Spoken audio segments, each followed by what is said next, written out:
bonjour à tous, moi c'est Jean. Donc Jean, je suis pasteur de l'église comme à la maison et très heureux de passer ce moment avec vous ensemble. Une fois par mois on se retrouve ensemble et c'est aussi un moment où on essaye d'écouter Dieu, essayer de voir qu'est-ce que Dieu a à nous dire pour notre vie d'aujourd'hui. Et je vais essayer humblement de vous partager, d'expliquer un passage de la Bible qui je crois va pouvoir vous encourager. Et voilà, alors aujourd'hui, on est dans une série avec l'Église. Alors, on voit souvent plusieurs passages de la Bible qui s'intègrent dans une grande série. Et nous avons appelé la série actuelle « Illusion versus réalité ». Avons-nous un fondement solide pour nos croyances ? Et aujourd'hui, c'est le dernier volet de cette série. Et on a déjà vu, en fait, plusieurs fausses visions que parfois on a de Dieu. C'est la première chose qu'on a vue. C'est que parfois on a des fausses visions de Dieu. Et l'idée pour nous, c'est d'essayer de réfléchir, est-ce que c'est une bonne vision que j'ai de Dieu ? En tout cas, est-ce que c'est une vision que partage la Bible ? Et même si on est croyant, il arrive que parfois on a une vision un peu biaisée de qui est Dieu. Et on a vu 6 faux dieux. Je vous encourage à regarder le message qui est maintenant sur YouTube ou vous pouvez retrouver sur le site internet. On a regardé aussi quelles étaient les fausses visions de la foi. Et quelles sont les fausses visions de l'Église aussi. Je trouve cette série super encourageante, super intéressante. On a travaillé aussi dans les petits groupes de maison, on a aussi exploré ces fausses visions. Et ça fait du bien, on voit que Dieu présente dans la Bible une vision pertinente, claire. Et c'est vraiment intéressant. Aujourd'hui, on va voir une dernière chose, c'est les fausses visions du royaume de Dieu. Alors, ça peut vous faire un peu bizarre quand on parle de royaume de Dieu. J'ai ramené une petite couronne. Voilà, quand on parle de royaume, ça parle d'un endroit où il y a un roi, en fait. Et aujourd'hui, on va traiter un peu cette question-là, parce que c'est un mot, le royaume de Dieu, qui est très très présent dans la Bible. Jésus, il en parle presque une centaine de fois, et il nous dit qu'il y a une bonne nouvelle, il y a une bonne nouvelle, parce qu'il y a le royaume de Dieu qui s'approche. Et c'est ce qu'on va voir, on va essayer de comprendre qu'est-ce que ça veut dire, et peut-être même, est-ce que c'est bien la bonne vision que j'ai de quand Dieu il vient, est-ce que c'est bien comme ça que j'imagine que Dieu vient ? On va voir ça dans la Bible. Parce que c'est vrai que la Bible présente ça comme une bonne nouvelle, mais il peut arriver que parfois on a une mauvaise vision de la bonne nouvelle. Je ne sais pas si vous avez déjà reçu un email qui vous dit « Bravo, vous avez gagné 100 000 €. » Ça vous est déjà arrivé, ce genre d'email ? Vous avez un concours, vous vous êtes jamais inscrit, et on vous dit « Vous avez gagné un iPhone » ou je ne sais pas quoi. En général, ça tombe dans les spams. Et ça, c'est une fausse bonne nouvelle. Et il arrive que même quand on croit en Dieu, on a l'impression que Dieu devrait peut-être résoudre tous nos problèmes. Et la bonne nouvelle qu'on a crue, c'était que quand on est croyant, il ne nous arrive aucun problème. Eh bien, il s'avère que ça, c'est une fake news. C'est pas vrai. C'est une fausse bonne nouvelle et c'est bon de le savoir tôt, parce que sinon vous risquez d'être déçus. Et quand la Bible parle de bonnes nouvelles, c'est pas un spam, c'est pas un email qui nous dit qu'on n'a plus aucun problème. Et on va essayer de voir qu'est-ce que c'est comme bonne nouvelle finalement. Est-ce que c'est vraiment une bonne nouvelle ou est-ce que c'est juste une nouvelle qui est difficile à vivre ? On va voir ça. Et moi, j'avais juste cette semaine une super discussion avec une amie qui me disait, mais tu vois, si Dieu existe, Dieu devrait faire quelque chose. Et souvent, c'est quelque chose que moi-même, je me suis posé, parfois en n'étant pas croyant, parce que je n'ai pas toujours été croyant, mais même en étant croyant, c'est comme si on se dit parfois, Dieu, tu devrais te montrer plus. Dieu, si tu existes et que tu es bon, tu devrais nous parler plus. Dieu, si tu existes, tu devrais agir plus. Je ne sais pas si c'est des réflexions que vous vous êtes déjà faites. Si vous vous êtes déjà faites, c'est normal. C'est normal. Et Ouais, on peut se poser parfois la question, quand on voit le monde, comment il est, quand on regarde les infos, quand on regarde en ce moment le contexte, les tensions, on peut se dire, mais est-ce que Dieu pourrait pas faire quelque chose de plus? Si Dieu, il amène son royaume, qu'est-ce qui se passe? C'est quoi son royaume? Et moi, je comprends ça. Et en fait, la Bible nous aide à comprendre pourquoi il y a ce moment, en fait, où tout n'est pas encore restauré. C'est vrai que la Bible, elle parle d'un Dieu qui veut sauver le monde. Si vous l'avez peut-être pas entendu, c'est très très présent dans la Bible. Et en fait, aujourd'hui, on a presque 90% de la Bible qui a été accomplie. On nous a parlé que Dieu est en train de sauver le monde. Mais il reste quelques pages à la fin de la Bible qui ne sont pas encore accomplies. Et c'est comme si on est dans une phase de transition, on est encore un moment où Dieu n'a pas encore totalement restauré le monde. Mais dès le début de la Genèse, dès le début de la Bible, on nous parle d'un Dieu qui a une bonne nouvelle, un Dieu qui veut nous sauver, et ce message, il est révolutionnaire. J'aimerais vous présenter le message révolutionnaire de la bonne nouvelle qui est présenté dans la Bible. Que vous soyez croyant ou pas, je crois vraiment que c'est un message qui peut nous faire du bien, qui peut nous motiver. Et on voit ce passage notamment dans Ésaïe 39, un passage, donc on est à peu près 700 ans avant Jésus-Christ.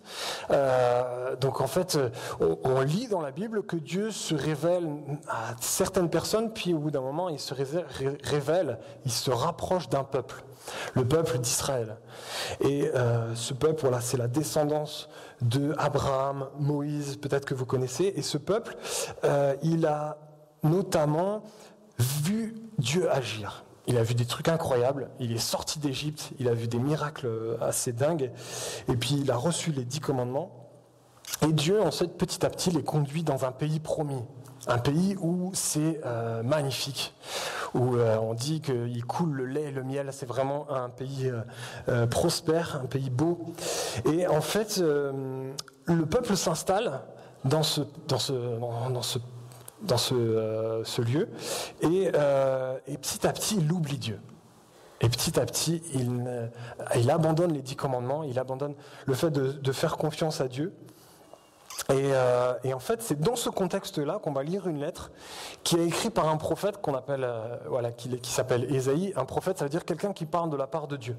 Et ce texte, il va montrer, en fait, comme il va rappeler au peuple qui s'est éloigné de Dieu et qu'il va y avoir une conséquence, en fait. Que quand on se détache de Dieu, en fait, on se détache de la source de vie, et puis il y a des galères qui nous arrivent. Et on peut lire dans Ésaïe 39, verset 6, « Les jours viendront où l'on emportera à Babylone tout ce qu'il y a chez toi et que tes ancêtres ont accumulé jusqu'à aujourd'hui. » Petit élément de contexte, ici, c'est Ésaïe qui parle au roi, en fait, au roi de l'époque. Et il dit, « Il n'en restera rien, dit l'Éternel. De plus, on prendra plusieurs de tes fils, de ceux qui sont issus de toi et dont tu es le père, pour faire d'eux des eunuques dans le palais du roi de Babylone. » Ézéchias, donc le roi de l'époque, répondit à Ésaïe, « La parole de l'Éternel que tu viens de dire est bonne. En effet, ajouta-t-il, il y aura paix et sécurité pendant ma vie. Consolez, consolez mon peuple, dit votre Dieu. Parlez au cœur de Jérusalem, criez-lui que sa période de combat est terminée, que sa faute est expiée, qu'elle a reçu de l'Éternel le salaire de tous ses péchés. Une voix crie dans le désert, préparez le chemin de l'Éternel, faites une route bien droite pour notre Dieu dans les endroits arides. Toute vallée sera comblée, toute montagne et toute colline abaissée. Ce qui est tortueux sera redressé et les endroits rocailleux aplanis. Alors la gloire de l'Éternel sera révélée. Et au même instant, tout homme le verra. Oui, c'est l'Éternel qui l'affirme. Une voix a dit, proclame un message, et j'ai répondu. Et que dois-je proclamer ? Toute créature, donc ce qu'il doit proclamer, c'est toute créature est comme l'herbe et toute sa beauté comme la fleur des champs. L'herbe sèche et la fleur tombe quand le vent de l'Éternel souffle dessus. Vraiment, le peuple est pareil à l'herbe. L'herbe sèche et la fleur tombe, mais la parole de notre Dieu subsiste éternellement. Monte sur une haute montagne, Sion, pour annoncer la bonne nouvelle. Élève avec force ta voix, Jérusalem, pour proclamer la bonne nouvelle. Élève ta voix, n'aie pas peur. Dis aux villes de Juda, voici notre Dieu. Le Seigneur, l'Éternel, vient avec puissance et son bras lui assure la souveraineté. Il a son salaire avec lui et sa récompense est devant lui. Pareil à un berger, il s'occupera de son troupeau. Il prendra les agneaux dans ses bras et les portera contre sa poitrine. Il conduira les brebis qui allaitent. Alors, ce passage est une prophétie, c'est-à-dire que c'est une personne qui dit ce qui va se passer dans l'avenir. Et Ésaïe s'adresse au roi et il dit, voilà ce que j'ai l'impression que Dieu est en train de dire. Et il le dit, à conviction, Dieu est en train de parler. Voilà ce qui va se passer, les jours viendront où l'on emportera à Babylone tout ce qu'il y a chez toi et ce que tes ancêtres ont accumulé jusqu'à aujourd'hui et il n'en restera rien. Il est en train de lui annoncer, Ésaïe au roi, que tout le royaume qu'il a, tout ça va disparaître. Un jour, tout va s'écrouler. Et c'est intéressant de voir ce contexte parce que ils avaient tout, en fait ils étaient dans une situation assez confortable. Et il leur dit, préparez-vous, il va y avoir les ennemis qui vont vous envahir et qui vont vous déporter à Babylone. Vous allez être déracinés de chez vous. Et ensuite, la deuxième chose que Ésaïe dit à propos de Dieu, c'est comme si c'était un canal où Dieu est en train de communiquer au peuple. Il leur dit, mais consolez mon peuple, dit Dieu, dit votre Dieu. Parlez au cœur de Jérusalem, criez-lui que sa période de combat est terminée, que sa faute est expiée, qu'elle a reçu de l'Éternel le salaire de tous ses péchés.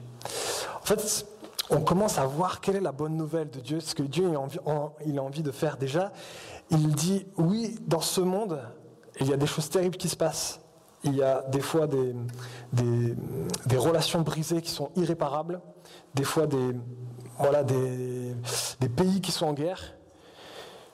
Mais Dieu veut nous dire qu'il a envie de les consoler en fait. Consolez mon peuple, dit Dieu. Pourquoi ? Parce que ce combat est terminé, le combat qu'ils ont à essayer on va le voir un petit peu après, mais il parle d'un combat et que sa faute est expiée, qu'elle a reçu de l'Éternel le salaire de tous ses péchés. En fait, il est en train de dire qu'il y a une bonne nouvelle qui va venir, c'est celle qui va effacer toutes nos fautes. Et un petit peu plus tard, on voit une prophétie, donc quelque chose qui va se passer. Une voix crie dans le désert, préparez le chemin de l'Éternel, faites une route bien droite pour votre Dieu dans les endroits arides. Et élève avec force donc la voix pour proclamer la bonne nouvelle. En fait, il est en train d'expliquer qu'un jour, il va y avoir dans le désert une voix qui crie et qui va amener la bonne nouvelle, qui va préparer, qui va dérouler le tapis rouge devant la bonne nouvelle.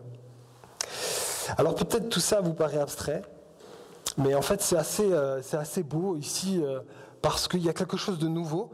La solution que Dieu présente, ce n'est pas une religion, une loi, une institution, c'est Dieu lui-même.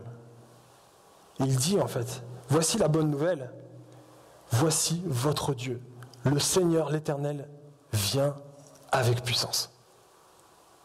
C'est juste incroyable. Dieu, sa bonne nouvelle, ce n'est pas des conseils qu'il nous donne. C'est Dieu lui-même. Et je trouve ça vraiment puissant. Ça, c'est la bonne nouvelle. C'est que dans le contexte où on est, dans la galère où on est, Dieu vient nous rejoindre.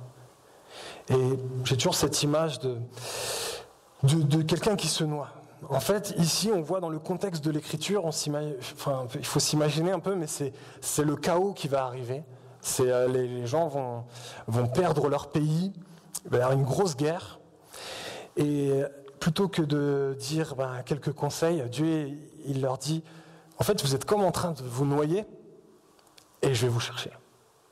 Et je vais vous rejoindre. Il ne nous envoie pas un manuel pour apprendre à nager. Il vient. Dieu va venir. C'est ça qui est en fait expliqué, c'est ce qui définit un peu la stratégie de Dieu pour nous aider dans notre vie. C'est il veut venir. Je trouve ça beau, non? Vous trouvez pas ça cool? C'est vraiment incroyable. Et en fait, il y a un passage juste après qui dit « Pareil à un berger, il s'occupera de son troupeau. Il prendra les agneaux dans ses bras et les portera contre sa poitrine. » Je trouve tellement puissant qu'il parle d'agneaux. Alors moi, ça me fait penser à toutes les personnes qui sont faibles, en fait. Les personnes qui sont vulnérables, peut-être les enfants. Dieu, il les prendra sur sa poitrine. Il les prendra avec lui, il les conduira, et il conduira les brebis qui allaitent. Voilà le Dieu qui est présenté dans 700 ans avant Jésus-Christ. On a cette parole-là, et on va voir maintenant l'accomplissement. Je vous propose de regarder qu'est-ce que ça veut dire tout ça. Peut-être ça vous fait un peu bizarre, c'est du charabia. Qu'est-ce que c'est que cette image, ce berger? Et bien en fait maintenant on va rentrer très concrètement dans le réel, parce que voilà, 700 ans plus tard, il y a un écrit qui évoque exactement ce passage. C'est comme s'il raconte l'accomplissement de cette parole qui a été donnée 700 ans avant. Et on lit ça dans Marc 1. Et il dit « Voici le commencement de l'évangile de Jésus-Christ, Fils de Dieu. » Et il utilise exactement le mot qui évoque cette bonne nouvelle qu'on avait entendue dans Ésaïe 700 ans avant. Dieu avait dit que la bonne nouvelle, c'était qu'un jour il viendrait. Et Marc dit « Voici le commencement de l'évangile », là où ça démarre. Et la bonne nouvelle est en Jésus. C'est ce qu'il nous dit dans ce texte. Il nous dit, ben voilà, Dieu avait dit qu'il allait venir sur terre. On ne sait pas comment, on ne savait pas comment ça allait se passer. Eh bien Marc, il nous précise qu'en fait, ben Jésus, c'est Dieu qui vient. C'est Dieu qui s'incarne, il a une double nature, il a à la fois homme et Dieu, ça paraît dingue, mais c'était sa stratégie. Il vient. Et on voit un petit peu la suite après. Il est dit, voilà, voici commencement de l'évangile de Jésus-Christ, Fils de Dieu. Intéressant cette notion de Fils de Dieu, je ne peux pas m'arrêter dessus, mais on voit que voilà, la suite, conformément à ce qui est écrit dans les prophètes, vous voyez, c'est l'écho de Ésaïe. Voici, j'envoie mon messager devant toi pour te préparer le chemin. C'est la voix de celui qui crie dans le désert. Préparez le chemin du Seigneur. Rendez ses sentiers droits. C'est exactement le texte qu'on a vu. Et du coup, qu'est-ce que c'est? Jean le Baptiste parut. Mais en fait, voilà, la personne ou la voix qui était dans le désert, qui a préparé le chemin de Dieu, qui lui déroulait le tapis rouge, et ben c'est une personne. On apprend que c'est une personne, on l'appelait Jean le Baptiste. Il baptisait dans le désert et prêchait le baptême de repentance pour le pardon des péchés. Toute la région de Judée et tous les habitants de Jérusalem se rendaient vers lui, reconnaissant publiquement leurs péchés, et ils se faisaient baptiser par lui dans l'eau du Jourdain. Une des choses qu'on apprend dans ce début de passage, que je trouve vraiment trop bien, c'est que Dieu tient ses promesses. Dieu tient ses promesses. C'est vrai que c'était long, et parfois on voit aussi que Dieu ne répond pas forcément aux promesses. On attend, mais parfois, ouais, c'est long. Mais quoi qu'il arrive, Dieu tient ses promesses. C'est ce qu'on peut vraiment comprendre de ce passage. Conformément à ce qui est écrit dans les prophètes, eh bien, Dieu, il a tenu sa promesse. Et voilà, Jean-Baptiste est arrivé. Et alors, voilà, Dieu tient ses promesses, et je voulais juste vous parler de ça parce que très souvent, on a des fausses promesses. Peut-être que quand on est croyant ou quand on nous a enseigné ce que Dieu dit, on a peut-être entendu des fausses promesses. Par exemple, que quand tu t'approches de Dieu, tu n'auras plus de problèmes, de maladies, Dieu guérit, donc tu seras tranquille. Eh bien, tout ça, on ne peut pas se reposer sur des promesses de la Bible, parce que Dieu ne dit pas que Dieu fait tout le temps des guérisons. Et donc, c'est vraiment important de voir qu'est-ce que Dieu dit pour voir si on peut s'appuyer sur ses promesses ou pas. Et on l'a vu notamment dans le premier volet de la série avec les faux dieux, parce que parfois, on a une fausse vision de Dieu. Mais du coup, voilà, qu'est-ce qu'il dit ? On voit dans Marc 1, verset 6, Jean le Baptiste, la personne qui criait dans le désert, portait un vêtement en poil de chameau et une ceinture de cuir autour de la taille. Il se nourrissait de sauterelles et de miel sauvage. Il proclamait « Après moi, vient celui qui est plus puissant que moi.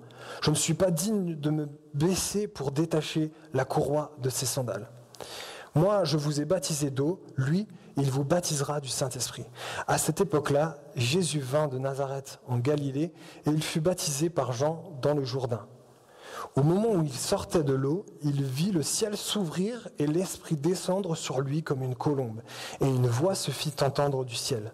« Tu es mon Fils bien-aimé, tu as toute mon approbation. » Aussitôt, l'Esprit poussa Jésus dans le désert, où il passa 40 jours tenté par Satan. Il était avec les bêtes sauvages et les anges le servaient. Après que Jean eut été arrêté, Jésus alla en Galilée, il proclamait la bonne nouvelle du royaume de Dieu et disait « Le temps est accompli et le royaume de Dieu s'est approché. Repentez-vous et croyez à la bonne nouvelle. » Ici, qu'est-ce qu'on voit ? On voit que la bonne nouvelle, donc c'est une personne qui nous la montre, qui fait découvrir Jésus. Et la bonne nouvelle, il s'agit d'un royaume, d'un autre royaume. Et pourquoi un autre royaume ? Parce que très souvent, on a un royaume terrestre. On s'imagine que un roi terrestre va régner. Ici, il s'agit d'un royaume un peu spécial. Et on va essayer de voir qu'est-ce que ça veut dire. Mais la bonne nouvelle consiste à un royaume. Et voilà, et on le voit ici, il proclamait la bonne nouvelle du royaume de Dieu et disait « Le moment est venu, le royaume de Dieu est proche ». Ou une autre traduction, c'est « Le royaume de Dieu s'est approché ». Et ça, c'est impressionnant d'étudier quel est ce type de royaume, parce que très souvent, il est opposé au nôtre.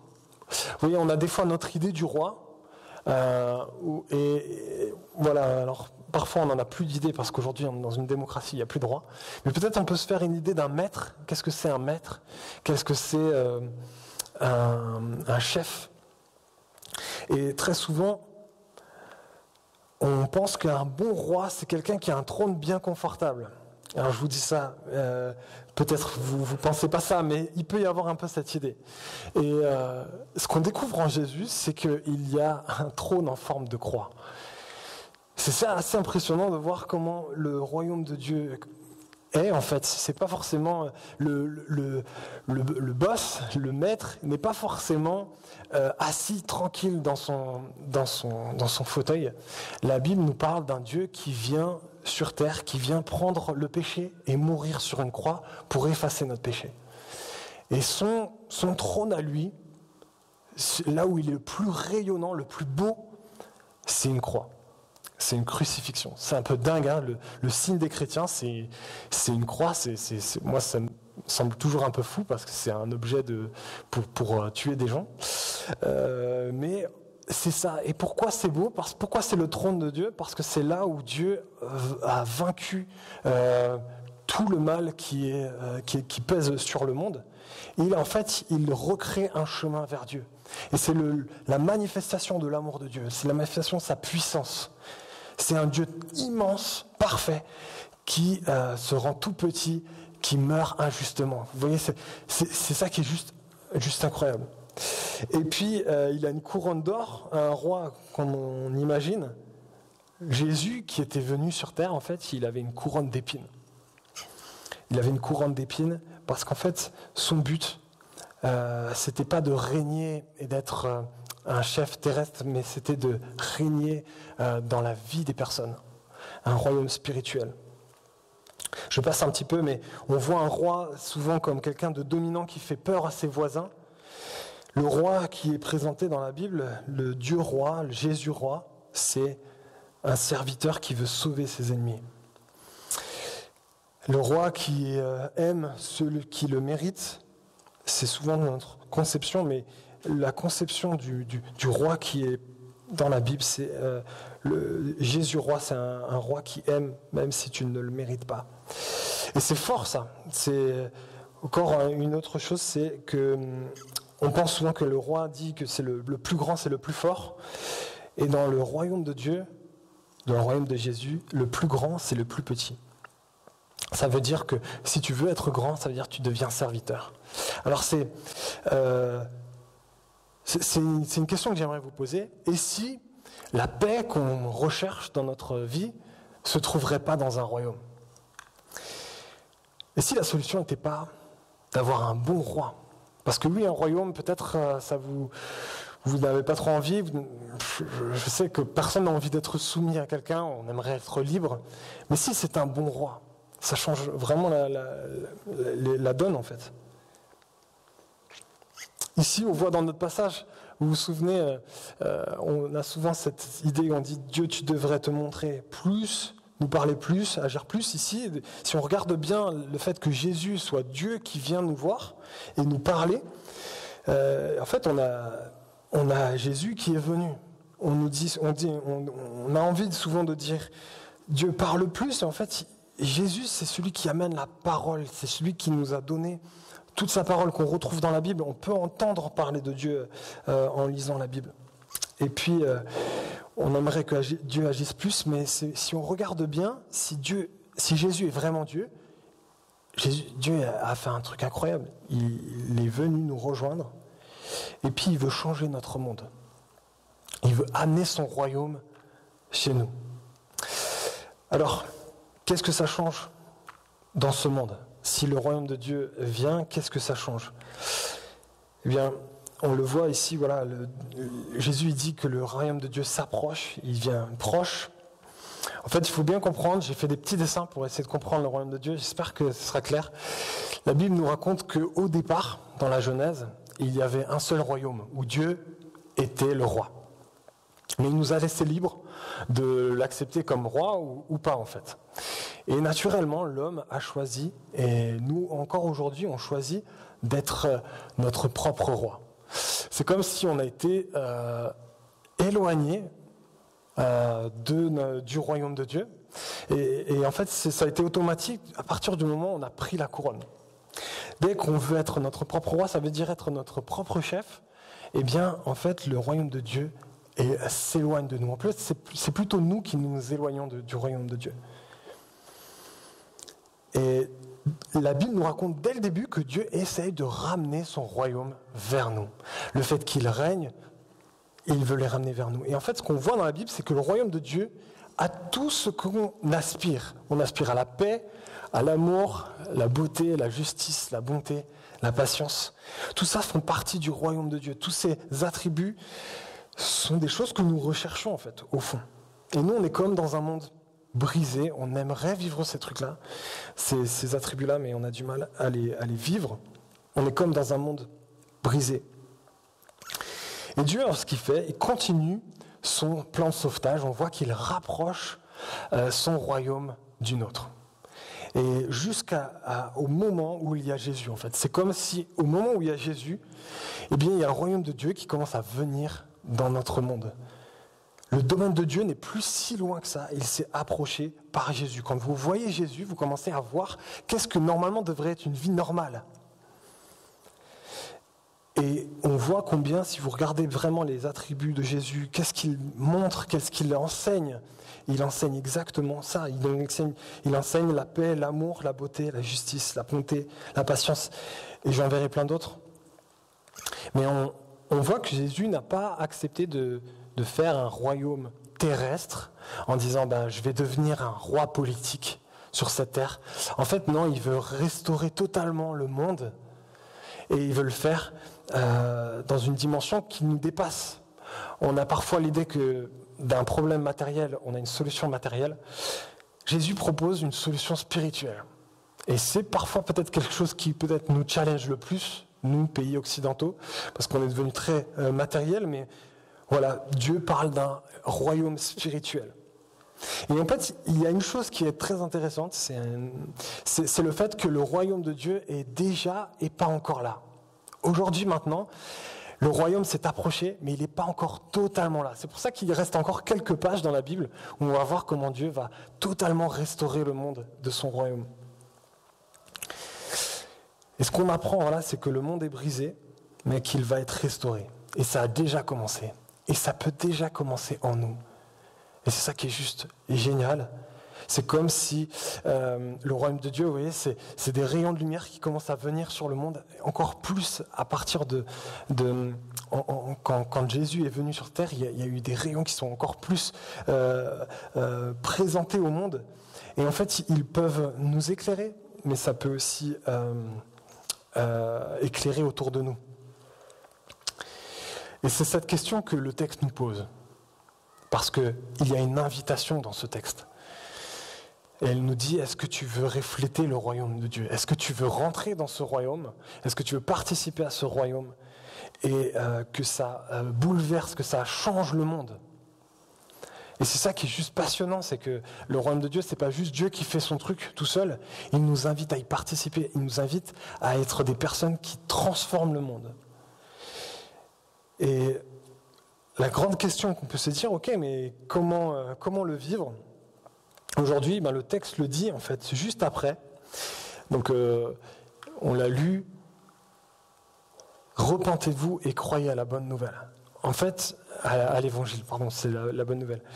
Voilà, il y a deux choses que Dieu nous propose pour rentrer dans ce royaume. C'est la repentance. La repentance, peut-être, c'est un mot qui vous est étranger, c'est l'idée que on choisit de suivre et d'obéir à Jésus.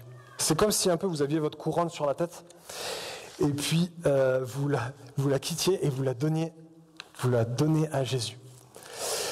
Et en faisant ça, en fait, vous dites à Dieu, ok, ma vie maintenant, je veux l'orienter, je veux faire ce que tu veux. Et ça, c'est vraiment important, c'est la repentance. Dans l'Ancien Testament, c'était une image pour dire on marche dans un sens et puis on fait 180. Mais dans le Nouveau Testament, c'est un peu plus précis. Si on regarde bien les passages qui parlent de repentance, on parle d'un changement quotidien, en fait. C'est comme si on cherche à réformer notre manière de penser pour les aligner sur la volonté de Dieu. C'est plus je fais ce que je veux, mais je cherche quotidiennement à chercher ce que Dieu veut. Ça, c'est la repentance. Et la foi, c'est faire confiance en Jésus. Faire confiance que Jésus est celui qui restaure le monde, qui pardonne mes péchés, qui me fait rentrer dans une relation avec Dieu. Alors voilà, l'invitation de ce passage, c'est de donner la couronne à Jésus et moi, de venir dans le royaume de Dieu qui est déjà là, en fait, qui peut déjà être là. Et ça, quand on est chrétien, c'est cet acte qu'on fait. C'est de dire, ok, Dieu, maintenant, je veux te donner ma vie, je veux que tu sois le chef et aide-moi à vivre comme tu le veux. C'est pas tout à fait tellement confortable au départ, mais pour ceux qui le vivent et qui pourront en témoigner, c'est ce qui te met en... c'est ce qui t'aide en fait à vraiment te retrouver toi. Quand tu fais ça, en fait, tu retrouves ce pourquoi tu as été créé.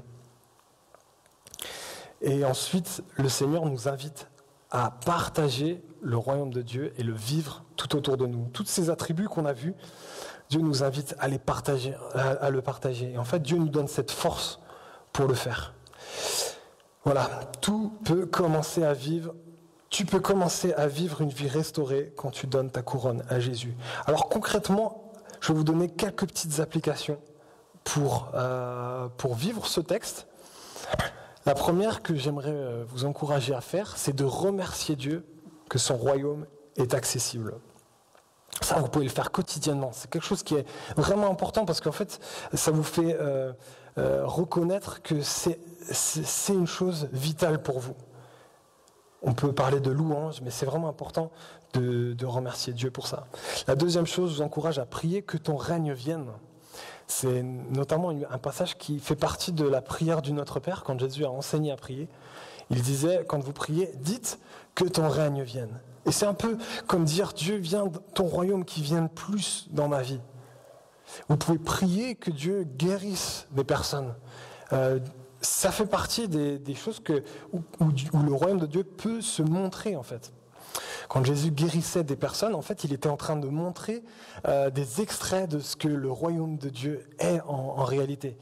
Le royaume de Dieu, il n'y a pas de maladie, il n'y a pas de tristesse. Donc, du moment que vous partagez la joie, la foi, l'espérance, du moment que vous aimez, vous partagez les valeurs du royaume de Dieu. Vous pouvez faire ça au travail, dans votre famille, mais on peut demander, déjà prier que ton règne Dieu vienne, et on peut se poser la question, on peut prier, repense. Ah ouais. Repens-toi chaque jour. Ça n'a pas été modifié, mais pardon, c'est repens-toi plutôt que repense-toi. C'est quotidiennement demander à Dieu, montre-moi ta volonté. Montre-moi, Jésus, ce que tu veux que je fasse. Et c'est ça aussi, répandre le royaume de Dieu. Et puis, fais ce que Jésus te montre. Si Jésus te montre que tu dois aller visiter une personne, que tu dois peut-être aider, soutenir financièrement quelqu'un, fais-le. Parce que ça, c'est ce que Jésus te pousse à faire pour que tu propages le royaume de Dieu. Fais ce que Jésus te montre. Et parfois, vous savez, en tant que chrétien, on a des fois une petite voix. Alors, nous, on croit que c'est le Saint-Esprit. Mais il y a une petite voix, des fois, qui nous dit ce qu'on doit faire. Et je vous encourage, allez-y, foncez, parce que Dieu, il veut vraiment répandre son royaume. Et parfois, voilà, c'est juste le premier pas qui est un peu difficile, mais si vous êtes appelé à bénir quelqu'un, à aimer, à montrer de l'amour, faites-le. Et puis, la dernière chose, partage ce que tu vis avec ton entourage et avec l'église locale. Ça aussi, c'est trop important. Quand vous vivez quelque chose où vous voyez le royaume de Dieu se manifester, quand vous voyez Dieu qui répond aux prières, partagez-le au maximum de gens. Voilà, tu peux commencer à vivre une vie restaurée quand tu donnes ta couronne à Jésus. J'aimerais juste maintenant vous proposer qu'on prenne un petit temps de discussion en petit groupe, avec quelques petites questions. On a l'habitude de faire ça pour nous, pour vraiment discuter du texte, voir comment ça peut s'appliquer. Et que vous soyez croyant ou pas, sentez-vous libre de parler ou pas, vous n'êtes pas obligé de parler, mais on fait des petits groupes de 3 personnes avec ces questions. Est-ce que je veux que ma vie soit utile pour réparer ce monde ? Quelle chose je mets en place pour le faire ? On a vu que le royaume de Dieu, il restaure le monde, il veut restaurer le monde, il veut réparer le monde. Est-ce que je veux que ma vie soit utile pour réparer le monde ? Ça, c'est une question. Première question. Et qu'est-ce que je peux mettre en place ? Deuxième question, quelles sont les ressources que j'ai pour le faire ? Alors que vous soyez croyant ou pas, vous pouvez dire quelles sont les ressources d'énergie qui vous aident à rentrer dans cette mission de réparer le monde. Troisième point, voyez-vous des moments où votre royaume est en conflit avec le royaume de Dieu ?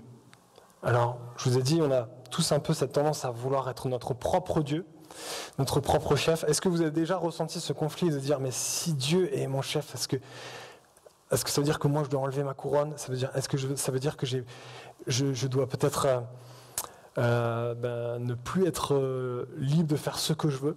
Peut-être vous avez eu déjà ce dilemme, donc vous pouvez partager. Et puis dernière, si vous êtes chrétien, comment cherchez-vous à ce que le royaume de Dieu se voit en vous, autour de vous, dans notre monde ? Yes, ça fait des grosses questions. Ça va aller ?